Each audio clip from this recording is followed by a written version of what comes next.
అయితే మన పాప 14 మంత్స్‌కొచ్చేసింది. ఈ టైంలో కొంతమంది పిల్లలు మెల్లగా వాకింగ్ నేర్చుకుంటారు. మన పాప రన్నింగ్ గూడా స్టార్ట్ చేసింది. ఇంతకు మించి డాన్సింగ్ గూడా స్టార్ట్ చేసిందనమాట.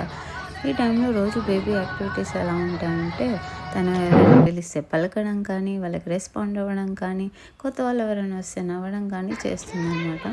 అప్పుడప్పుడు కొన్ని స్టంట్స్ కూడా చేస్తుంది. టేబుల్ ఎక్కి నిల్చోవడము, మమ్మల్ని పిలవడము, అరవడము, అంటే దూకడం తప్ప అన్నీ చేసేస్తుందనమాట.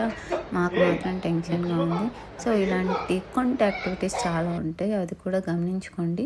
ఈ మధ్య సెల్ఫ్‌గా తినడం స్టార్ట్ చేసిందనమాట. మనం తినిపించాల్సిన అవసరం లేకుండా ఫ్రూట్స్ అలాంటివి కట్ చేసిస్తే బాగా తినేస్తుంది. కాకపోతే నేనిక్కడ డ్రింకింగ్ ఇంకా మిల్క్ బాటిల్ నుంచే అవుతుంది.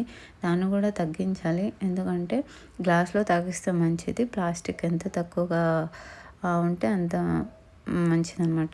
తక్కువ యూసేజ్ ఉంటే బావుంటుంది. ఇంకొకటి, ఈ పిల్లల్లో ఏంటంటే ఇప్పటి నుంచే వాళ్ళు గ్రాబ్ చేస్తుంటారు. సో, యాక్టివిటీస్ అనేవి ఇప్పటి నుంచే స్టార్ట్ చేయాలి. ఏమైనా నేర్పించడం కానీ, ఏమైనా చూపించడం కానీ, గుర్తుపట్టడం కానీ జరుగుతుంది. ప్లేయింగ్ కూడా, అంటే వాళ్ళకి ఆటలు ఇవన్నీ కూడా తొందరగా గ్రాబ్ చేసుకొని తొందరగా ఆడేస్తాను. మన పాప ఇంకా కొంటె పిల్ల కాబట్టి ఇంకా తొందరగా చేసేస్తుంటుంది. ప్రతి బేబీ అయితే డిఫరెంట్, కంపేర్ చేయలేము. అంటే కొద్ది కొద్ది గ్రోత్ చేంజెస్ ఉంటాయి. సో, ఈ ఏజ్‌ని చాలా స్పెషల్‌గా ఉంటుంది కాబట్టి మీరు ఎంజాయ్ చేయండి.